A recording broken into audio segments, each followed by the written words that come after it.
আশুগঞ্জের কাছে আমার বিশেষ কৃতজ্ঞতা আছে।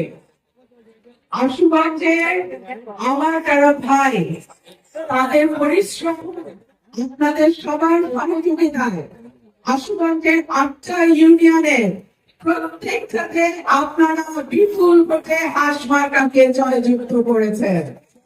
আপনাদের কাছে আমার অশেষ কৃতজ্ঞতা এবং ধন্যবাদ।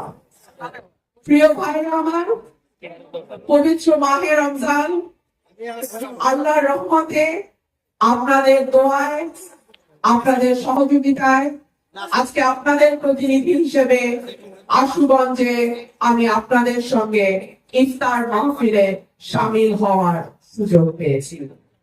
আমি রব্বুল আলামিনের দরবারে দোয়া চাই, আগামী 5 বছর সরাইল আশুগঞ্জকে বাংলাদেশের মডেল উপজেলা আল্লাহ যেন কবুল করেন, আমরা যেন সরাইল আশুগঞ্জকে মডেল উপজেলা হিসেবে তৈরি করতে পারি।